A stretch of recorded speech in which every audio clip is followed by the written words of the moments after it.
വീണ്ടും ഒരു double pass series ആയിട്ടാണ് മിസ് വന്നിട്ടുള്ളത്. എന്താണ് ഡബിൾ പാസ് സീരീസ്, ആർക്കൊക്കെയാണ് ഡബിൾ പാസ് സീരീസ് വേണ്ടി തയ്യാറാക്കിയിട്ടുള്ളതെന്നൊക്കെ നിങ്ങൾക്ക് അറിയാലോ. ഓക്കെ, അങ്ങനെ ഇന്ന് നമ്മൾ അതിന്റെ പാർട്ട് 2 ആയിട്ടാണ് വന്നിട്ടുള്ളത്. അങ്ങനെ മക്കളെ, പാർട്ട് 1 എങ്ങനെ ഉണ്ടായിരുന്നു, അതിന്റെ കാര്യങ്ങളൊക്കെ നിങ്ങൾ താഴെ കൃത്യമായിട്ട് കമന്റ് ചെയ്യാം കേട്ടോ. നിങ്ങൾ പഠിച്ചു നോക്കിയോ, ആ രീതിയിലൊക്കെ ആൻസേഴ്സ് നിങ്ങൾ പഠിച്ചു നോക്കിയോ എന്നുള്ള കാര്യങ്ങളൊക്കെ നിങ്ങൾ ഒന്ന് ഇവിടെ കമന്റ് ചെയ്യാം കേട്ടോ. അങ്ങനെ മിസ് ബാക്കി കുറച്ച് ക്വസ്റ്റ്യൻസും കൂടെ കൊണ്ട് ഡബിൾ പാസ് സീരീസിന്റെ സെക്കൻഡ് പാർട്ടായിട്ടാണ് വന്നിട്ടുള്ളത്. അപ്പോൾ ഈ ഒരു കാര്യങ്ങളൊക്കെ എങ്ങനെ ആൻസർ ചെയ്യണം, എങ്ങനെയാണ് അതിനൊക്കെ ഈ ഒരു ക്വസ്റ്റ്യൻസിനൊക്കെ എങ്ങനെയാണ് നമ്മൾ സമീപിക്കേണ്ടത് എന്നൊക്കെ സംശയമുള്ള കൂട്ടുകാരുണ്ടെങ്കിൽ ഉറപ്പായിട്ട് ഇത് കാണുക. നിങ്ങളെ ഡബിൾ പാസ് ആക്കുന്ന രീതിയിലുള്ള കാര്യങ്ങളാണ് ഈ വീഡിയോയിൽ ഉണ്ടായിരിക്കുക. ഓക്കെ, അങ്ങനെയാണെങ്കിൽ നമുക്ക് ആദ്യത്തെ ക്വസ്റ്റിലേക്ക് പോവാം. ഒരുപാട് ക്വസ്റ്റ്യൻ പേപ്പറിൽ ഇപ്പൊ നിങ്ങൾ തന്നെ ഇപ്പൊ കുറെ എക്സാംസ് എഴുതിയല്ലോ അല്ലെ. അതായത് ഇപ്പം ഓണ എക്സാം, നിങ്ങൾ ഓണത്തിന് എന്തായാലും എന്തെങ്കിലും ഒരു യൂണിറ്റ് ടെസ്റ്റ് പോലെ എന്തെങ്കിലുമൊക്കെ നിങ്ങളുടെ സ്കൂൾ നടത്തിയിട്ടുണ്ടാവും. അതിനുശേഷം നമ്മൾ ക്രിസ്മസ് എക്സാം എഴുതി, മോഡൽ എക്സാം എഴുതി. ആ ക്വസ്റ്റ്യൻസിലൊക്കെ നിങ്ങൾ കണ്ടിട്ടുണ്ടാവുമായിരിക്കും ഈ ഒരാളെ. അതായത് what is the difference between ethnocentrism and cosmopolitanism, എന്താണ് വംശകേന്ദ്രോമുഖതയും സാർവജനീനതയും തമ്മിലുള്ള വ്യത്യാസങ്ങൾ എന്തൊക്കെയാണെന്നുള്ള രീതിയിലുള്ള ചോദ്യങ്ങളൊക്കെ നമുക്ക് പഠിക്കാനായിട്ടുണ്ടായിരുന്നു. അപ്പോൾ ഈ ഒരു ചോദ്യം വളരെ ഇമ്പോർട്ടന്റ് ആണ്, നിങ്ങൾ എന്തായിട്ടും പഠിച്ചു വെക്കേണ്ടതാണ്. ഇത് നമുക്ക് സംസ്കാരവുമായി ബന്ധപ്പെട്ടുള്ള കൾച്ചർ ആൻഡ് സോഷ്യലൈസേഷൻ എന്ന് പറഞ്ഞ ചാപ്റ്ററിലായിരുന്നു. എന്താണ്, സംസ്കാരത്തിന്റെ ചാപ്റ്ററിലാണ് ഇത് നമുക്ക് പഠിക്കാനുള്ളത്. സംസ്കാരവുമായി ബന്ധപ്പെട്ട് കിടക്കുന്നതാണ് ഈ ഒരു കൺസെപ്റ്റ് എന്ന് പറയുന്നത്. അതായത് രണ്ട് തരത്തിലുള്ള സംസ്കാരങ്ങളാണ് അല്ലെ, രണ്ട് തരത്തിലുള്ള സംസ്കാരങ്ങൾ, അല്ലെങ്കിൽ നമ്മളുടെ സ്വന്തം സംസ്കാരത്തിനെ നമ്മൾ രണ്ട് രീതിയിൽ കാണുകയാണ്. ഒന്നെന്ന് പറയുന്നത് നമ്മൾ എന്ത് ചെയ്യുക, മറ്റുള്ളവരെ അടിച്ചാക്ഷേപിക്കുന്ന തരത്തിൽ എന്റേത് മാത്രമാണ് ശരി എന്നുള്ള കാഴ്ചപ്പാടാണെങ്കിൽ, മറ്റൊന്നെന്താണ്, നമ്മൾ എല്ലാ സംസ്കാരങ്ങളെയും സ്വീകരിക്കുന്നു. എല്ലാ സംസ്കാരങ്ങളിൽ നിന്നുള്ള കാര്യങ്ങളും നമ്മൾ സ്വീകരിച്ച് നമ്മുടെ സംസ്കാരത്തെ വിപുലപ്പെടുത്താൻ വേണ്ടി ശ്രമിക്കുന്ന ഒരു കൺസെപ്റ്റാണ് മറ്റൊന്ന് എന്ന് പറയുന്നത്. അപ്പൊ എന്താണ് വംശകേന്ദ്രോമുഖത, എന്താണ് സാർവജനീനത എന്നുള്ളത് നിങ്ങൾ കൃത്യമായിട്ട് മനസ്സിലാക്കി വെക്കുക. ചിലപ്പോൾ എന്ത് മാത്രമായിരിക്കും ചോദിക്കുക, ചിലപ്പോൾ വംശകേന്ദ്രോമുഖത എന്ന് പറയുന്ന എത്നോസെൻട്രിസിസം മാത്രമായിരിക്കും ചിലപ്പം ചോദ്യം വരിക, അല്ലെങ്കിൽ എന്താണ് സാർവജനീനത മാത്രം, കോസ്മോപൊളിറ്റനിസം മാത്രമായിട്ട് ചോദ്യം കാണാറുണ്ട്. അല്ലെങ്കിൽ ഇത് രണ്ടും വെച്ചിട്ടുള്ള ഡിഫറൻസ് ആയിട്ട് ഒരു 4-5 മാർക്കിന് ഇത് ചോദിക്കാറുണ്ട്. അപ്പൊ ഉറപ്പായിട്ടും ഇത് പഠിച്ചു വെക്കുക. അപ്പൊ എന്താണ് വംശകേന്ദ്രോമുഖത എന്ന് ചോദിച്ചു കഴിഞ്ഞാൽ, നമുക്കറിയാം സംസ്കാരങ്ങൾ തമ്മിൽ ബന്ധപ്പെടുമ്പോൾ മാത്രമാണ് എന്ത് ചെയ്യുന്നത്, ഈ ഒരു വംശകേന്ദ്രോമുഖത രൂപപ്പെടുന്നത്. അതായത് പല സംസ്കാരങ്ങൾ തമ്മിൽ ബന്ധപ്പെടുമ്പോഴാണ് ഈ ഒരു വംശകേന്ദ്രോമുഖത എന്ന് പറയുന്ന ആശയം രൂപം കൊള്ളുന്നത്. അത് നിങ്ങൾ നോക്കിയേ, മറ്റ് സംസ്കാരങ്ങളിലെ ജനങ്ങളുടെ വിശ്വാസങ്ങളെയും പെരുമാറ്റത്തെയും സ്വന്തം സംസ്കാരത്തിന്റെ കാഴ്ചപ്പാടിൽ വിലയിരുത്തുന്ന ഒരു പരിപാടിയാണ് എന്തെന്ന് പറയുന്നത്, വംശകേന്ദ്രമുഖത അല്ലെങ്കിൽ എത്നോസെൻട്രിസിസം എന്ന് പറയുന്നത്. അവരെന്താ ചെയ്യുന്നത്, applying our cultural values to evaluate the behaviour and beliefs of people from other cultures. നമ്മളുടെ കൾച്ചറൽ വാല്യൂസ് ഉപയോഗിച്ചുകൊണ്ട് മറ്റുള്ള ആളുകളുടെ സംസ്കാരത്തെ എന്ത് ചെയ്യുന്നുണ്ട് മക്കളെ, വിലയിരുത്തുന്ന ഒരു പ്രതിഭാസത്തിനാണ് നമ്മൾ വംശകേന്ദ്രമുഖത അല്ലെങ്കിൽ എത്നോസെൻട്രിസിസം എന്ന് പറയുന്നത്. അപ്പൊ ഇതിന്റെ ഒരു അടുത്ത പോയിന്റ് നോക്കിയോളൂ, എന്താ, സ്വന്തം സംസ്കാരം മറ്റുള്ളവരിനേക്കാൾ മികച്ചതാണ് എന്ന ധാരണ ഇതിലുണ്ടാവും. അതായത് സ്വന്തം സംസ്കാരമാണ് മറ്റുള്ളവരെക്കാളും ഒക്കെ ബെസ്റ്റ്, ഏറ്റവും നല്ലത് എൻ്റെ കൾച്ചറാണ്, ഞാൻ പറയുന്നത് മാത്രമാണ് ശരി, എൻ്റെ കൾച്ചർ പ്രകാരം ആഘോഷിക്കുന്നതാണ് ശരി എന്നൊക്കെ ഉള്ളൊരു ചിന്താഗതി ഉണ്ടാവുമല്ലോ. അപ്പൊ അത് മാത്രമാണ് ശരി എന്നുള്ള ഒരൊറ്റ രീതിയിലുള്ള ഒരു ചിന്താഗതി മാത്രമാണ് എന്ത്, വംശകേന്ദ്രോമുഖത എന്ന് പറയുന്നത്. ഇത് സ്വന്തം വംശത്തിന്റെ സാംസ്കാരിക മേധാവിത്വത്തെ ഉയർത്തിപ്പിടിക്കുന്നുണ്ട്. അതായത് തന്റെ സംസ്കാരമാണ് ഏറ്റവും, അതിനൊരു മേധാവിത്വം കൊടുക്കുന്ന ഒരു പ്രക്രിയയാണ് വംശകേന്ദ്രോമുഖത എന്ന് പറയുന്നത്. ഇനി നോക്കിക്കേ, എന്താണ് സാർവജനീനത എന്നും കൂടെ നമുക്ക് എഴുതാനുണ്ട്. ഇവിടെ എന്താണ്, ഇവ തമ്മിലുള്ള വ്യത്യാസമാണ് ചോദിച്ചിട്ടുള്ളത്. തമ്മിലുള്ള വ്യത്യാസങ്ങൾ ചോദിക്കുന്ന സമയത്ത് നിങ്ങളുടെ കയ്യിൽ ശ്രദ്ധിക്കുക, നിങ്ങളുടെ കയ്യിൽ ഒരു 3-4 പോയിന്റുകൾ ഉണ്ട് എങ്കിൽ നിങ്ങൾക്ക് എന്ത് ചെയ്യാം, നിങ്ങൾക്ക് ധൈര്യമായിട്ട് ഇങ്ങനെ കോളം വരച്ചിട്ട് വ്യത്യാസങ്ങൾ എഴുതി വെച്ചാൽ നല്ല രീതിയിൽ മാർക്ക് സ്കോർ ചെയ്യാൻ പറ്റും. പക്ഷെ പോയിന്റ്സ് ഇല്ല എങ്കിൽ എന്ത് ചെയ്യരുത്, ഇങ്ങനെ എഴുതാൻ നിൽക്കരുത്. ഗ്യാസ് അടിച്ച് കയറ്റാനാണ് നിങ്ങളുടെ പ്ലാൻ എങ്കിൽ, അല്ലെങ്കിൽ മതിയായ, ഒരിക്കലും ഗ്യാസ് പേപ്പറിൽ അടിച്ച് കയറ്റരുത്. മാക്സിമം നിങ്ങൾ പോയിന്റ്സ് എഴുതാൻ വേണ്ടി ശ്രമിക്കണം. എന്നിരുന്നാലും ഇൻ കേസ് നിങ്ങൾക്ക് ഒരു 3-ൽ കൂടുതൽ മതിയായ പോയിന്റ്സ് ഇല്ല എങ്കിൽ നിങ്ങൾ എന്ത് ചെയ്താൽ മതി, നിങ്ങൾ പാരഗ്രാഫ് പോലെ എഴുതിയാൽ മതി. ഓക്കെ, അപ്പൊ നോക്കൂ, നല്ല നല്ല പോയിന്റ്സ് കൃത്യമായിട്ട് നിങ്ങളുടെ കയ്യിൽ പോയിന്റ്സ് ഉണ്ടെങ്കിൽ എപ്പോഴും ഇങ്ങനെ എഴുതുന്നതായിരിക്കും കുറച്ചുകൂടെ ബെറ്റർ ആയിട്ട് വരിക. വ്യത്യാസങ്ങളൊക്കെ ആവുന്ന സമയത്ത് ബോക്സ് വരച്ചൊക്കെ എഴുതുമ്പോൾ കുറച്ചുകൂടി അതിനൊരു വൃത്തി ഉണ്ടാവും. ഓക്കെ, അപ്പൊ നോക്കൂ, സാർവജനീനത എന്ന് പറയുമ്പോൾ മറ്റ് സംസ്കാരങ്ങളുടെ വ്യത്യസ്തതകൾക്ക് വില കൽപ്പിക്കുന്നതിനെയാണ് എന്തെന്ന് പറയുന്നത്, സാർവജനീനത എന്ന് പറയാം. അപ്പൊ നോക്കിക്കേ, ഇതിന്റെ ജസ്റ്റ് ഓപ്പോസിറ്റ് ആണ്. ആദ്യം നിങ്ങൾ പറയണം, വംശീയ കേന്ദ്രമുഖതയുടെ നേരെ തിരിച്ച് ഉള്ള ഒരു വശമാണ് എന്ത്, സാർവജനീനത എന്ന് പറയുന്നത്. അതിൽ നിന്നും തികച്ചും വ്യത്യസ്തമാണ് കോസ്മോപൊളിറ്റനിസം എന്ന് പറഞ്ഞത്. It is just opposite to ethnocentrism. So മറ്റ് സംസ്കാരങ്ങളുടെ വ്യത്യസ്തതകൾക്ക് അത് എന്ത് ചെയ്യുന്നുണ്ട്, അത് വില കൊടുക്കുന്നുണ്ട്. അപ്പൊ മറ്റുള്ളവരുടെ മൂല്യങ്ങളെയും വിശ്വാസങ്ങളെയും സ്വന്തം സംസ്കാരത്തിന്റെ അടിസ്ഥാനത്തിൽ വിലയിരുത്താറില്ല എന്നുള്ളതാണ് ഇതിന്റെ പോയിന്റ്. ആൻഡ് വ്യത്യസ്ത സാംസ്കാരിക പ്രവണതകളെ ആദരിക്കുന്നു. എന്ത് ചെയ്യുന്നുണ്ട്, അവർ മറ്റുള്ള സാംസ്കാരിക പ്രവണതകളെയും മറ്റ് സാംസ്കാരികമായിട്ടുള്ള എലമെന്റ്സിനൊക്കെ അവർ ആദരിക്കുന്നുണ്ട്, ഉൾക്കൊള്ളുന്നുണ്ട്. സ്വന്തം സംസ്കാരത്തെ സമ്പുഷ്ടമാക്കുന്നതിന് ഈ ഒരു സാംസ്കാരിക കൈമാറ്റത്തെയും കടമ്പാങ്ങലിനെയും അത് പ്രോത്സാഹിപ്പിക്കുകയും ചെയ്യുന്നുണ്ട്. ഓക്കെ, അതാണ് ഇതിലെ പോയിന്റ്. അതായത് will not evaluate other people and their belief on the basis of his or her own beliefs. നമ്മുടെ സ്വന്തം ബിലീവിന്റെ ബേസിൽ മറ്റുള്ളവരുടേതിനെ നമ്മൾ എന്ത് ചെയ്യുന്നില്ല, നമ്മൾ മറ്റുള്ളവരുടെ സംസ്കാരത്തെ വിലയിരുത്താറില്ല എന്നുള്ളതാണ് സാർവജനീനത അല്ലെങ്കിൽ കോസ്മോപൊളിറ്റനിസത്തിലുള്ള ഒരു പോയിന്റ് എന്ന് പറയുന്നത്. എല്ലാത്തിനെയും നമ്മൾ ഒരേപോലെ കാണുന്നു. മാത്രമല്ല നമ്മളുടെ സംസ്കാരം സമ്പന്നമാക്കാൻ വേണ്ടിയിട്ട് നമ്മൾ എന്ത് ചെയ്യും, മറ്റുള്ളവരുടെ കാര്യങ്ങൾ ഉപയോഗിക്കുന്നുണ്ട്. ഇപ്പൊ നിങ്ങൾ നോക്കിയേ, ഇപ്പൊ സാർവജനീനതയ്ക്ക് ഒരു ഉദാഹരണമായിട്ട് പറയാം. നമ്മൾ എന്ത് ചെയ്യുന്നുണ്ട്, നമ്മൾ വെസ്റ്റേൺ കൾച്ചറിൽ നിന്ന് ഒരുപാട് കാര്യങ്ങൾ നമ്മൾ എടുക്കാറുണ്ട്. അല്ലെങ്കിൽ ഏത് കൾച്ചർ ആയിക്കോട്ടെ, നമ്മളുടെ മലയാളി കൾച്ചറിലൊക്കെ നമുക്കറിയാം, നമ്മൾ എവിടെ യാത്ര ചെയ്താലും അവിടുത്തെ കാര്യങ്ങളൊക്കെ നമ്മൾ എന്ത് ചെയ്യാറുണ്ട്, ഇൻക്ലൂഡ് ചെയ്യാൻ വേണ്ടിയിട്ട് ശ്രമിക്കാറുണ്ട്.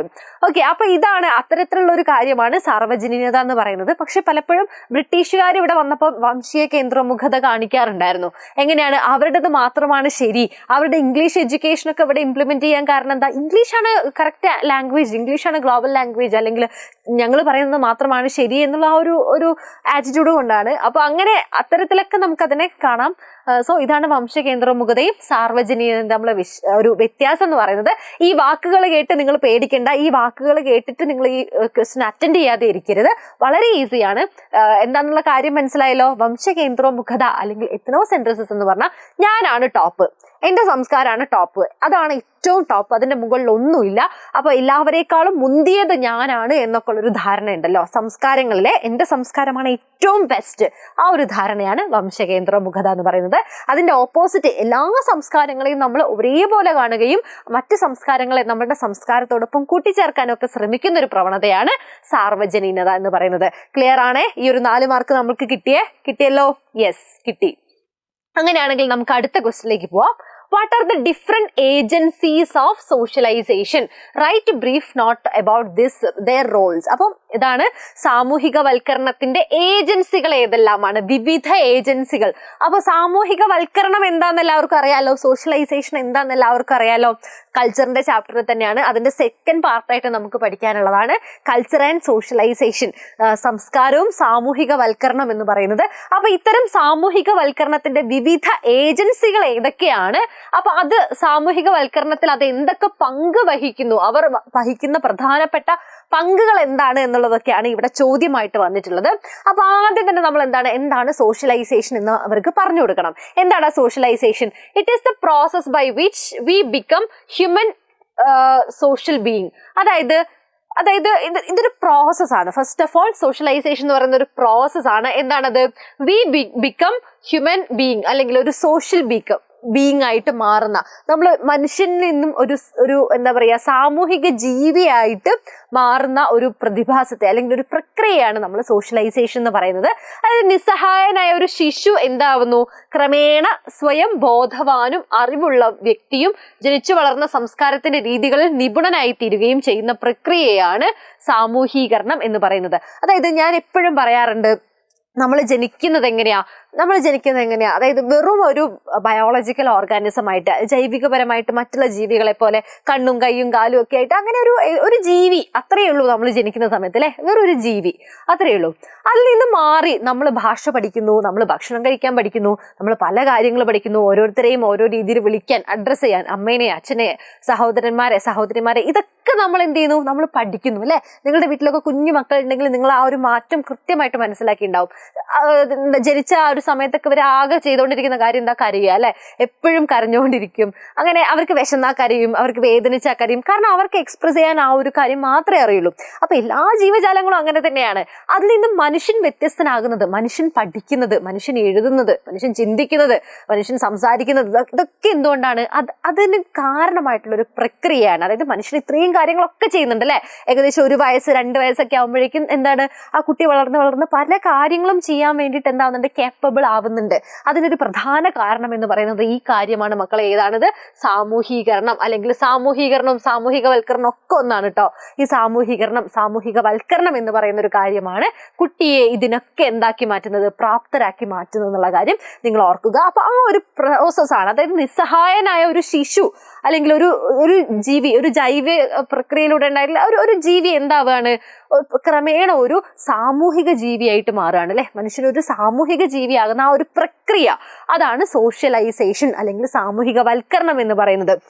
അപ്പൊ ഇങ്ങനെ കരയാൻ മാത്രം അറിയുന്ന മനുഷ്യന്, അതായത് ഇപ്പൊ വിശന്നാ കരയുന്ന, വേദനിച്ചാ കരയുന്ന, അങ്ങനെ കരയാൻ മാത്രം അറിയുന്ന ഒരു ശിശുവിനെ പിന്നീട് അവൻ വളർന്ന് വരുന്ന സമയത്ത് ഇപ്പൊ പഠിക്കാനും അതേപോലെ തന്നെ സംസാരിക്കാനും എല്ലാ കാര്യങ്ങളിലും ഇടപെടാനും എല്ലാ കാര്യങ്ങളും ചെയ്യാനും ഒക്കെ പ്രാപ്തരാക്കുന്ന കുറച്ച് ഏജൻസികളുണ്ട്. അതാണ് സാമൂഹികവൽക്കരണത്തിന്റെ ഏജൻസികൾ എന്ന് പറയുന്നത്.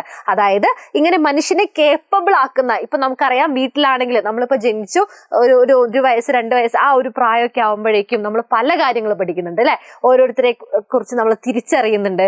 പിന്നെ നമ്മൾ ഭക്ഷണം കഴിക്കാൻ പഠിക്കുന്നുണ്ട്. അങ്ങനെ ഒരുപാട് കളിക്കാൻ വേണ്ടിയിട്ട് കളിപ്പാട്ടങ്ങളൊക്കെ ഉപയോഗിക്കാൻ പഠിക്കുന്നുണ്ട്. ഇതൊക്കെ നമ്മൾ പഠിക്കുന്നുണ്ട്. ഇതിനൊക്കെ നമ്മളെ സഹായിക്കുന്ന ഏറ്റവും ബേസിക് ആയിട്ടുള്ള ആളുകൾ ആരായിരിക്കും? ഏറ്റവും ആദ്യം അമ്മ, അല്ലെങ്കിൽ ആരാണോ പാരന്റ്, ആരാണോ നമ്മളെ കെയർ ചെയ്യുന്നത് അവരായിരിക്കില്ലേ ആദ്യം. അതായത് നമ്മളുടെ കുടുംബം, ഫാമിലി മെമ്പേഴ്സ് ആണ് അങ്ങനെ നമ്മളെ അത്തരം കാര്യങ്ങളിലൊക്കെ കേപ്പബിൾ ആക്കി നമ്മളെ ഫസ്റ്റ് ഒന്ന് സോഷ്യലൈസ് ചെയ്യുന്നത് ആരാണ്? ഫസ്റ്റ് ഒന്ന് സാമൂഹികവൽക്കരിക്കുന്നത് നമ്മളെ കുടുംബമാണ്. പിന്നീട് ഒരു 2.5-3 വയസ്സ്, 3.5, 4 അത്ര ആ ഒരു പ്രായത്തിലേക്കൊക്കെ പോയി കഴിഞ്ഞാൽ നമ്മൾ എന്ത് ചെയ്യും? നമ്മൾ പിന്നെ വിദ്യാഭ്യാസത്തിനൊക്കെ ആയിട്ട് പോകും അല്ലെ. പ്രീ പ്രൈമറി ക്ലാസ്സുകളിലേക്ക് പോകും. പിന്നീട് നമ്മൾ സ്കൂളുകളിലേക്ക് പോകും. അപ്പോൾ അത്തരത്തിൽ പിന്നീട് ഉള്ള ഏജൻസികൾ എന്താണ്? അത്തരം സ്കൂളുകൾ അങ്ങനെയൊക്കെയാണ്. പിന്നെ നമുക്ക് ഫ്രണ്ട്സായി, പിന്നെ ആ ഫ്രണ്ട്സായി നമ്മളുടെ കാര്യങ്ങളൊക്കെ നോക്കുന്നത്, പിന്നെ നമ്മൾ സംസാരിക്കുന്നതൊക്കെ ഫ്രണ്ട്സിനോടായി. എന്ത് രഹസ്യം ഉണ്ടെങ്കിൽ ഫ്രണ്ടിനോട് പറയും. നമുക്കറിയാത്തൊരു കാര്യം ഉണ്ടെങ്കിൽ നമ്മൾ ചോദിക്കുക ഫ്രണ്ടിനോടായിരിക്കും. അപ്പൊ അവൻ ആ കാര്യം നമുക്ക് പഠിപ്പിച്ചിരുന്നു. അങ്ങനെ പിന്നീട് നിങ്ങളെ പുതിയ ഭക്ഷണ സ്ഥലങ്ങൾ അല്ലെങ്കിൽ പുതിയ ഭക്ഷണ സാധനങ്ങൾ പരിചയപ്പെടുത്തുന്നു, പുതിയ സ്ഥലങ്ങൾ കാണിച്ചു തരുന്നു. അങ്ങനെ എന്താണ് നമ്മുടെ ആ ഒരു സാമൂഹിക ജീവിതം എന്ത് ചെയ്യാണ്? ഓരോ പ്രായത്തിനനുസരിച്ച് വളർന്നുകൊണ്ടിരിക്കുക അല്ലെ. ഇതൊക്കെ നമ്മൾ ഒറ്റയ്ക്ക് അച്ചീവ് ചെയ്യുന്നതാണോ? അല്ല, ഒരിക്കലും നമ്മൾ ഒറ്റയ്ക്കല്ല ഇതൊന്നും അച്ചീവ് ചെയ്യുന്നത്. ഇതൊക്കെ നമ്മൾ നേടിയെടുക്കുന്നത് എങ്ങനെയാ? നമ്മൾ ഒന്നോ അല്ലെങ്കിൽ ഒരു കൂട്ടം ആളുകളുടെയോ സഹായത്തോടെയാണ് നമ്മളിങ്ങനെ ഒരു ജീവിയായിട്ടുള്ള ഒരു മനുഷ്യൻ ഒരു സമൂഹത്തിലേക്ക് ഇറങ്ങുന്നത് എങ്ങനെയാണ്? ഇത്രയും ആളുകളുടെ ഒരു സഹായത്തോടു കൂടിയാണ്. അപ്പൊ ഇങ്ങനെ നിങ്ങളെ സഹായിക്കുന്നത്, സാമൂഹിക ജീവിയായി മാറാൻ വേണ്ടി സഹായിക്കുന്നത് ആരാണ് എന്ന ചോദ്യമാണ് ഈ ഒരു ഏജൻസീസ് ഓഫ് സോഷ്യലൈസേഷൻ. ഇതിന്റെ ഏജൻസികൾ ഏതാണെന്ന് ചോദിക്കുന്നത് ആരാണ് നിങ്ങൾ ഇതിന് സഹായിക്കുന്നത് എന്നുള്ള രീതിയിലാണ്. അപ്പൊ അതിന്റെ ഏജൻസികളെ കുറിച്ചാണ് ഇവിടെ പറഞ്ഞിട്ടുള്ളത്. നോക്കടാ, വിദ്യാലയമുണ്ട്, ഫാമിലി, കുടുംബം, സമസംഘങ്ങൾ, പിയർ ഗ്രൂപ്പ്, മാസ് മീഡിയ, ഇതൊക്കെ എന്താണ്? നിങ്ങളെ സഹായിക്കുന്ന കാര്യങ്ങളാണ് അല്ലെ. നോക്കിക്കേ, അതിൽ ഫാമിലി എന്ന് പറയുമ്പോൾ parents are the key socialising agents. ഇവിടെ കീ സോഷ്യലൈസിങ് ഏജൻസ് ആരാണ്? പാരന്റ്സ് ആണ്. And children pick up ways of behaviour and characteristics. അതായത് കുട്ടികൾ അവരുടെ മാതാപിതാക്കളുടെ പെരുമാറ്റ രീതികൾ സ്വീകരിക്കുന്നത് മാതാപിതാക്കളിൽ നിന്നോ അയൽക്കാരിൽ നിന്നോ ആയിരിക്കും. അവരുടെ പെരുമാറ്റ രീതികളൊക്കെ ആദ്യകാലങ്ങളിൽ സ്വീകരിക്കുന്നത് മാതാപിതാക്കളിൽ നിന്നോ അയൽക്കാരിൽ നിന്നോ ഒക്കെ ആയിരിക്കും. പിന്നീട് വരുന്ന സമസംഘങ്ങൾ അഥവാ പിയർ ഗ്രൂപ്പ് ആണ്. Friendship groups of children of same age and it shapes individual attitude and behavior. സമപ്രായക്കാരായ കുട്ടികളുടെ ചങ്ങാതി കൂട്ടമാണിത്. ഇവിടെ വ്യക്തിയുടെ സ്വഭാവം, അതേപോലെ തന്നെ ജീവിത ശൈലി, മനോഭാവങ്ങൾ, പെരുമാറ്റങ്ങൾ എന്നിവയൊക്കെ രൂപപ്പെടുന്നത് ഇവിടെ നിന്നാണ്? സമസംഘങ്ങളിൽ നിന്നാണ്, പിയർ ഗ്രൂപ്പിൽ നിന്നാണ്. അവന്റെ സ്വഭാവങ്ങളും ചങ്ങാതി കൂട്ടത്തിൽ നിന്നാണ് ജീവിത ശൈലി, മനോഭാവം ഒക്കെ എന്ത് ചെയ്യുന്നത്? രൂപപ്പെടുന്നത്. ഇനി വിദ്യാലയമാണ്, സ്കൂളാണ് അടുത്തത്. School is A formal socialising ഏജൻസിയാണ് സ്കൂൾ എന്ന് പറയുന്നത്. അപ്പൊ വിദ്യാലയങ്ങളിലെ പഠനം ഔപചാരിക പ്രക്രിയയാണ്. അപ്പൊ ഇതെന്താണ്? നമ്മളിപ്പോ പിയർ ഗ്രൂപ്പിന്റെ ഇടയിലും അതുപോലെ ഫാമിലിന്റെ ഇടയിലും നമ്മൾ സോഷ്യലൈസ്ഡ് ആവുന്നത് അനൗപചാരികമായിട്ടാണ് അല്ലെ. നമ്മൾ നോർമലി അങ്ങനെ ആവുന്നുണ്ട്. പക്ഷെ സ്കൂൾ എത്തുമ്പോഴേക്കും അതെന്താണ്? അവിടെ പഠനം എന്ന് പറയുന്നത് ഒരു ഔപചാരിക പ്രക്രിയയാണ്. ഇവിടെ എന്തുണ്ട്? കൃത്യമായിട്ടുള്ള പാഠ്യ പദ്ധതികളുണ്ട്. അതായത് കരിക്കുലം ഉണ്ട്, അതുപോലെ തന്നെ ഹിഡൻ കരിക്കുലം ഉണ്ട്. ഹിഡൻ കരിക്കുലം എന്നൊക്കെ പറഞ്ഞു കഴിഞ്ഞാൽ കൃത്യമായിട്ട് നിങ്ങൾക്ക് ഒരു സിലബസ് ഉണ്ടാവും. ഉണ്ടാവുമല്ലോ, ഒരു പാഠ്യപദ്ധതി ഉണ്ടായിരിക്കും. ഇന്ന 1ാം ക്ലാസ്സിൽ പഠിക്കേണ്ട കാര്യങ്ങൾ എന്തൊക്കെയാണെന്ന് എന്തുണ്ട്, കൃത്യമായ പാഠ്യപദ്ധതികളുണ്ട്. 1ാം ക്ലാസ്സിൽ പഠിച്ച കാര്യമാണോ നിങ്ങൾ +1 എത്തിയപ്പോൾ പഠിച്ചത്? ഒരിക്കലും അല്ല. അപ്പൊ എന്താണ്, ഓരോ ക്ലാസ്സിൽ എത്തുമ്പോഴും എങ്ങനെ പഠിക്കണം എന്നുള്ള കൃത്യമായിട്ടുള്ള പാഠ്യപദ്ധതികൾ. പിന്നെ 1ാം ക്ലാസ്സിൽ പഠിക്കുന്ന കുട്ടികൾ എന്തൊക്കെ ആക്ടിവിറ്റിയിൽ ഏർപ്പെടണം, അവർക്കുള്ള സ്പോർട്സ് ഐറ്റംസ് എന്തൊക്കെയാണ്, അവരുടെ 1ാം ക്ലാസ്സിലൊക്കെ നിങ്ങൾ ചിലപ്പോൾ ആക്ഷൻ സോങ് അഥവാ ആംഗ്യപ്പാട്ടിനൊക്കെ ആയിരിക്കും നിങ്ങൾ ചിലപ്പോൾ പങ്കെടുത്തിട്ടുണ്ടാവുക. +1 എത്തുമ്പോഴേക്കും നിങ്ങൾ എന്തായി, നിങ്ങളുടെ ഈ ഒരു പങ്കെടുക്കുന്ന നിങ്ങൾ ചിലപ്പോൾ പ്രസംഗ മത്സരത്തിനൊക്കെ ആയിരിക്കും അല്ലെ, നിങ്ങൾ അല്ലെങ്കിൽ സംവാദത്തിനൊക്കെ പോകുമായിരിക്കും. അത്തരം മാറ്റങ്ങൾ, അതായത് ഹിഡൻ കരിക്കുലം എന്ന് പറയുമ്പോൾ നിങ്ങളുടെ ഈ ഒരു പാഠ്യപദ്ധതിയിൽ ഒളിഞ്ഞു കിടക്കുന്ന എന്നാൽ നിങ്ങളുടെ കഴിവുകൾ പരിപോഷിപ്പിക്കാൻ പറ്റുന്ന രീതിയിലുള്ള പദ്ധതികളൊക്കെയാണ് ഈ ഒരു ഹിഡൻ കരിക്കുലം. അത്തരത്തിൽ എന്താണ്, നിർദ്ദിഷ്ടമായിട്ടുള്ള പാഠ്യപദ്ധതിയിൽ അധിഷ്ഠിതമായിട്ട് നിങ്ങളെ സാമൂഹികവൽക്കരിക്കുന്ന ഒരു ഏജന്റ് ആണ് ആരെന്ന് പറയുന്നത്, വിദ്യാലയം എന്ന് പറയുന്നത്. ഇമ്പോർട്ടന്റ് ആണ് ഇതൊക്കെ. അടുത്തത് മാസ് മീഡിയ അല്ലെങ്കിൽ ബഹുജന മാധ്യമമാണ്. ഇതെന്താണ്, it is an essential part of our daily life. ഇപ്പോഴത്തെ നമ്മളുടെയൊക്കെ ലൈഫിൽ പ്രത്യേകിച്ചും ഏറ്റവും കൂടുതൽ സോഷ്യലൈസ് ചെയ്യുന്നത് ബഹുജന മാധ്യമങ്ങളാണ്.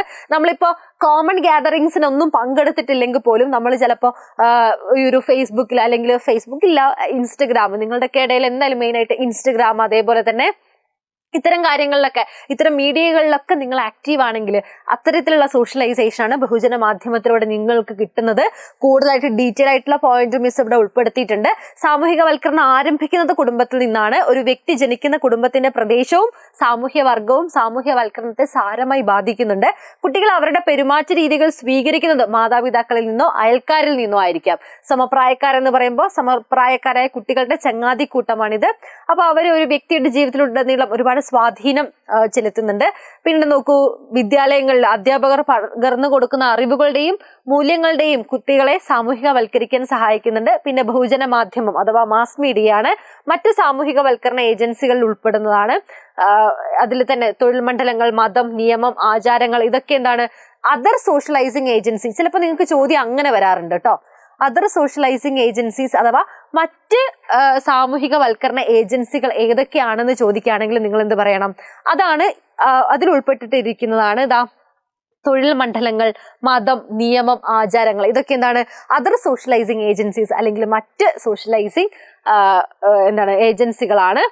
ഓക്കെ, മറ്റ് സാമൂഹികവൽക്കരണത്തിന്റെ ഏജൻസികളാണ് മതം, നിയമം, ആചാരങ്ങൾ എന്നൊക്കെ പറയുന്നത്. ഓക്കെ, അപ്പൊ ഇത്രയാണ് ഈ ഒരു ചോദ്യം ചോദിച്ചു കഴിഞ്ഞാൽ നിങ്ങൾ എഴുതേണ്ടത്. ഇത് മിക്കവാറും 8 മാർക്കിനാണ് ചോദിക്കാറുള്ളത്. അപ്പൊ ആ രീതിയിൽ നിങ്ങൾ വലിയ രീതിയിൽ തന്നെ ഈ ഒരു ചോദ്യം പഠിച്ചു വെക്കേണ്ടതുണ്ട് കേട്ടോ. ഓക്കെ അല്ലേ മക്കളെ, സെറ്റ് അല്ലേ? അടുത്തത് explain different forms of family. വിവിധ തരം കുടുംബങ്ങൾ ഏതൊക്കെയാണെന്ന് വിശദീകരിക്കാനുള്ള ഒരു ചോദ്യമാണ്. ഡിഫറെന്റ് ഫോംസ് ഓഫ് ഫാമിലി, ഇതും 8 മാർക്കിന് വരാറുള്ള ഒരു ചോദ്യമാണ്. വളരെ സിമ്പിൾ ആയിട്ടുള്ള ഒരു ചോദ്യമാണ്. ഈ ഒരു ചോദ്യത്തിന്റെ മറ്റൊരു പ്രത്യേകത എന്ന് പറഞ്ഞു കഴിഞ്ഞാൽ, നിങ്ങൾ ഇതിൽ കുറച്ച് കാര്യങ്ങൾ പഠിച്ചു കഴിഞ്ഞാൽ, വിവിധ തരം കുടുംബങ്ങൾ ഏതൊക്കെയാന്ന് പഠിച്ചു കഴിഞ്ഞാൽ ചിലപ്പോൾ ഇതൊരു 2 മാർക്കിന് ചോദിച്ചാലും 2 മാർക്കിനായിട്ടും 3 മാർക്കിനായിട്ടൊക്കെ ചെറിയ മാർക്കുകളായിട്ടൊക്കെ ഈ ഭാഗത്ത് നിന്ന് ചോദ്യങ്ങൾ വരാറുണ്ട്. 1 വേർഡ് ഭാഗത്ത് നിന്ന് ചോദ്യങ്ങൾ വരാറുണ്ട്. അപ്പൊ നിങ്ങൾ എന്താണ്, ഈ വിവിധ തരം കുടുംബങ്ങൾക്കായിട്ട് ഈ ഒരു ടേബിൾ പഠിച്ചു കഴിഞ്ഞാൽ നിങ്ങൾക്ക് അത് വളരെ വലിയ ഉപകാരമായിരിക്കും. കാരണം എന്താ വെച്ചാൽ നിങ്ങൾക്ക് ഏത് തരം ചോദ്യം വന്നു കഴിഞ്ഞാലും ആൻസർ ചെയ്യാൻ ഈസി ആയിരിക്കും ഈ ഒരു ടേബിൾ പഠിച്ചു കഴിഞ്ഞാൽ. ഓക്കെ, നോക്കൂ, അതിൽ ആദ്യം തന്നെ സ്ട്രക്ചർ ബേസിലാണ് നമ്മൾ ആദ്യം ഈ ഒരു ഫാമിലിനെ കാണിച്ചിട്ടുള്ളത്. സ്ട്രക്ചർ എന്ന് പറയുമ്പോൾ സ്ട്രക്ചറിന്റെ ബേസിൽ അപ്പൊ ഫാദർ, അതിൽ സ്ട്രക്ചറിന്റെ ബേസിൽ ന്യൂക്ലിയർ ഫാമിലി, എക്സ്റ്റെൻഡഡ് ഫാമിലി എന്നിങ്ങനെ തിരിച്ചിട്ടുണ്ട്. അതായത് അണുകുടുംബം, കൂട്ടുകുടുംബം എന്നിങ്ങനെ തരംതിരിച്ചിട്ടുണ്ട്.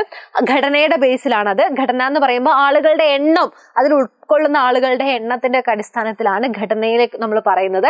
അതിൽ അച്ഛനും അമ്മയും അവിവാഹിതരായ കുട്ടികളും ഒരുമിച്ച് താമസിക്കുന്നതാണ് അണുകുടുംബം എന്ന് പറയുന്നത്. 3 തലമുറകൾ ഒരുമിച്ച് താമസിക്കുന്നതാണെങ്കിൽ അതെന്താണ്, കൂട്ടുകുടുംബമാണ്.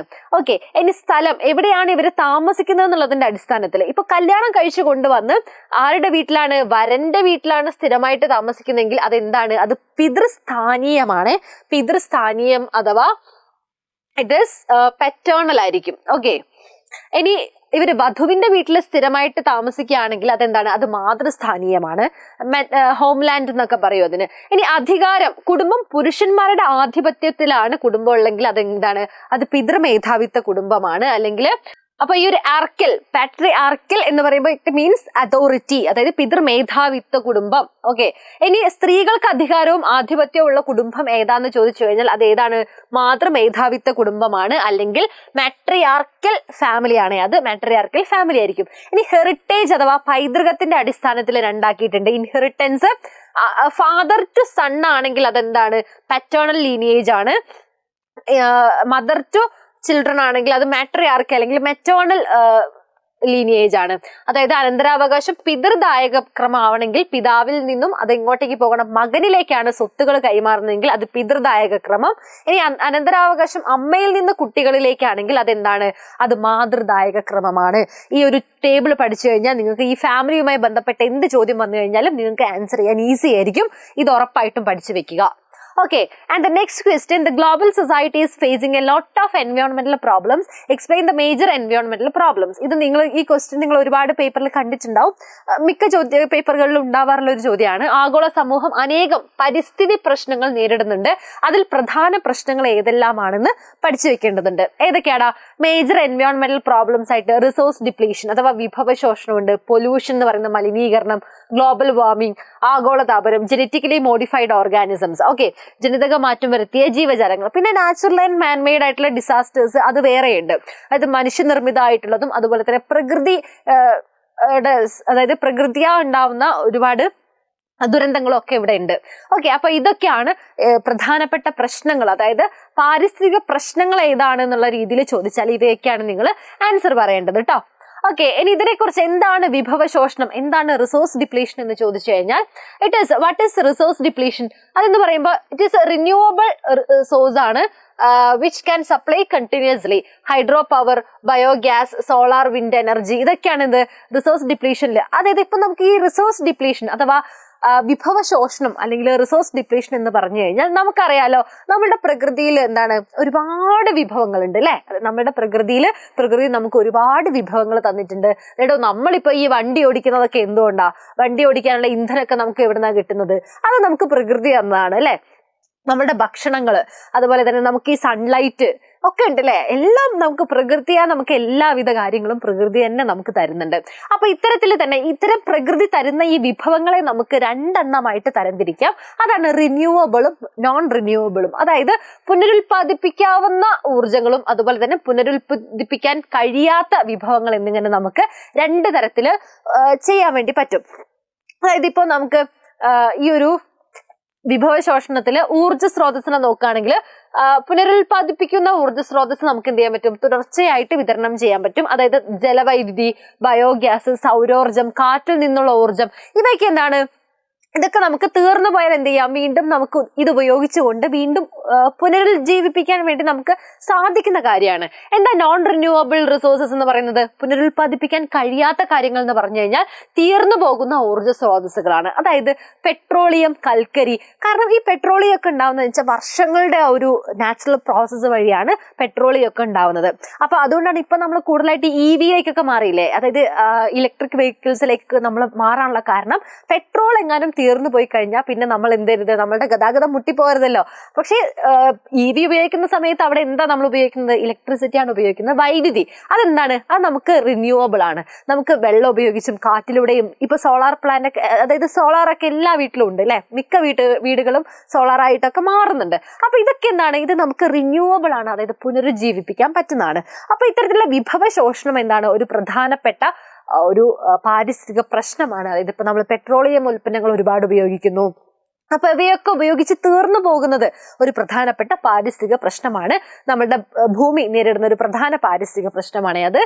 ഓക്കെ, അതുപോലെ തന്നെയാണ് മലിനീകരണമാണ് അടുത്ത പ്രശ്നം. അതിൽ ഏതൊക്കെ ഉണ്ട്? വായു മലിനീകരണമുണ്ട്, ജലമലിനീകരണമുണ്ട്, ശബ്ദ മലിനീകരണമുണ്ട് അല്ലെ. Yes, air pollution, water pollution and sound pollution, ഇതൊക്കെ ഇതിൽ ഉൾപ്പെടുന്നുണ്ട്. വായു മലിനീകരണം എന്ന് പറയുമ്പോൾ നമുക്കറിയാം അന്തരീക്ഷത്തിലുള്ള നമ്മളുടെ പലതരം ഗ്യാസസ് ഒക്കെയാണ് വായു മലിനീകരണത്തിന് കാരണം. പിന്നെ ജലമലിനീകരണം എന്ന് പറയുമ്പോൾ നമ്മുടെ ഡ്രെയിനേജിൽ നിന്ന് പോകുന്ന വെള്ളങ്ങൾ, ഫാക്ടറികളിൽ നിന്നും വരുന്ന വേസ്റ്റ് വാട്ടർ, ഇതൊക്കെ എങ്ങോട്ട് പോവാണ്? നമ്മളുടെ വാട്ടർ റിസോഴ്സിലേക്ക്, നമ്മുടെ കുടിവെള്ളത്തിലേക്ക്, ഡ്രിങ്കിങ് വാട്ടറിലേക്കൊക്കെ പോകുന്നത് വഴി. അതുപോലത്തെ സീവേജ് വേസ്റ്റ്, പിന്നെ നമ്മളുടെ ഈ ഒരു ഫീൽഡിലൊക്കെ ഉപയോഗിക്കുന്ന അല്ലെങ്കിൽ വയലുകളിലൊക്കെ ഉപയോഗിക്കുന്ന പെസ്റ്റിസൈഡ്സ്, അതുപോലെ കീടനാശിനികൾ, ഇതൊക്കെ ഉപയോഗിച്ച് കഴിഞ്ഞ ശേഷം ഒരു മഴ വന്നു കഴിഞ്ഞാൽ ഇവിടുത്തെ വെള്ളമൊക്കെ ഒഴുകി ചെല്ലുന്ന എങ്ങോട്ടാണ്? നമ്മുടെ കുടിവെള്ളത്തിലേക്കാണ്. അപ്പൊ ഇങ്ങനെ പലതരത്തില് ജലമലിനീകരണം നമ്മുടെ നാട്ടിൽ നടന്നുകൊണ്ടിരിക്കുന്നുണ്ട്. പിന്നെ നമ്മൾ കൊണ്ടിടുന്ന മാലിന്യങ്ങൾ അല്ലെ, നമ്മൾ പലപ്പോഴും എങ്ങോട്ടാണ്? പുഴയുടെ തീരത്തും ജലാശയങ്ങളിലൊക്കെ, പിന്നെ ട്രെയിനിലൂടെയൊക്കെ ഒരു പുഴയുടെ മേലെ കൂടെയൊക്കെ പോവാണെങ്കിൽ മിക്ക ആളുകളും എന്തൊക്കെ പല കാര്യങ്ങളും അവിടെ ഡംപ് ചെയ്യാറ്. അതൊക്കെ പതിവായിട്ടുള്ള കാര്യങ്ങളാണ്. പക്ഷെ അതൊക്കെ എന്തിലേക്കാണ് നയിക്കുന്നത്? ജലമലിനീകരണത്തിലേക്കാണ് അതൊക്കെ നയിക്കുന്നത് എന്നുള്ളത് ഓർക്കുക. അതുപോലെ തന്നെ അടുത്ത പ്രശ്നമാണ് ആഗോള താപനം എന്ന് പറയുന്നത്. അതായത് ഭൂമിയുടെ അന്തരീക്ഷത്തിലെ മൊത്തത്തിലുള്ള താപനില ക്രമാനുഗതമായി വർദ്ധിക്കുന്നതാണ് എന്തെന്ന് പറയുന്നത്, ഈ ഒരു ആഗോള താപനം എന്ന് പറയുന്നത്. അപ്പൊ കാർബൺ ഡൈ ഓക്സൈഡിന്റെയും കാർബൺ മോണോക്സൈഡിന്റെയും ഒക്കെ വർദ്ധിച്ച അളവ് മൂലമാണ് എന്തുണ്ടാവുന്നത്? ഉണ്ടാവുന്ന ഒരു ഹരിതഗൃഹ പ്രഭാവത്തിന്റെ ഭാഗമായിട്ടാണ് ഇങ്ങനെ ഈ ഒരു താപനില വർദ്ധിക്കുന്നത്. അതായത് അന്തരീക്ഷത്തിലെ മൊത്തത്തിലുള്ള താപനിലയിൽ ഉണ്ടാവുന്ന ഈ ഒരു വർധനവിനെയാണ് നമ്മൾ ആഗോള താപനം എന്ന് പറയുന്നതും. അതും ഒരു പ്രധാനപ്പെട്ട പാരിസ്ഥിതിക പ്രശ്നമാണ്. അതുപോലെ തന്നെയാണ് ജനിതക മാറ്റം വരുത്തിയ ജീവികൾ എന്ന് പറയുന്നത്. ജനിതക മാറ്റം വരുത്തിയ ജീവജാലങ്ങൾ അഥവാ ജനറ്റിക്കലി മോഡിഫൈഡ് ഓർഗാനിസംസ്. അതെന്താ ചെയ്യുന്നത്? It is a process by which scientist splice genes of one species introduced in to another thereby producing new characteristics. അതായത് എന്താ ചെയ്യുന്നത്?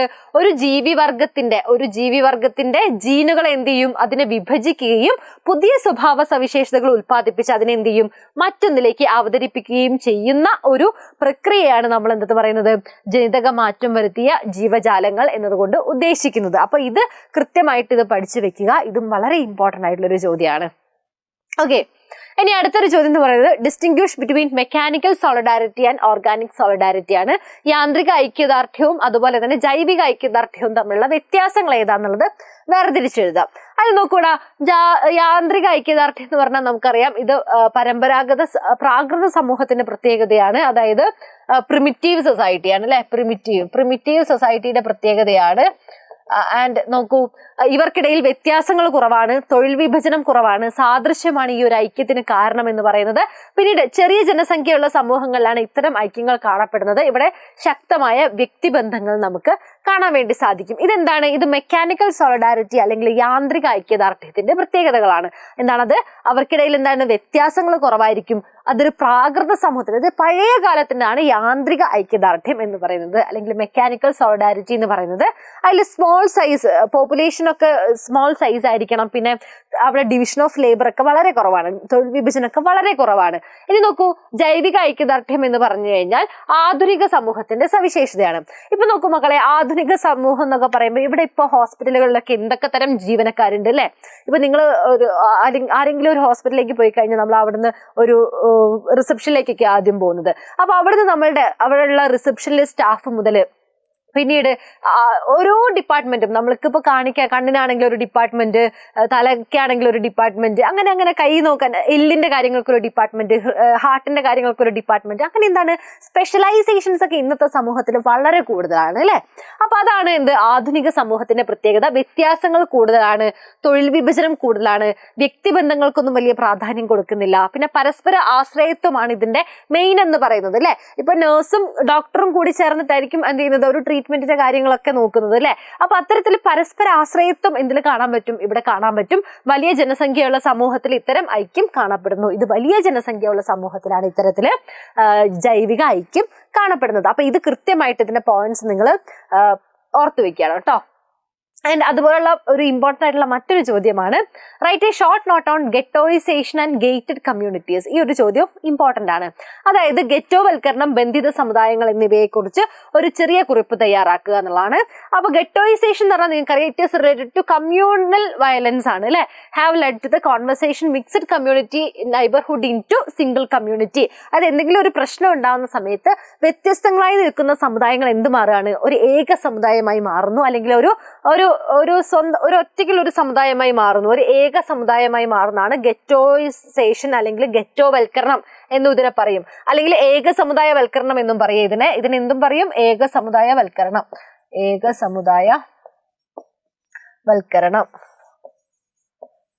ഏക സമുദായവൽക്കരണം എന്നും ഇതിന് പറയേ.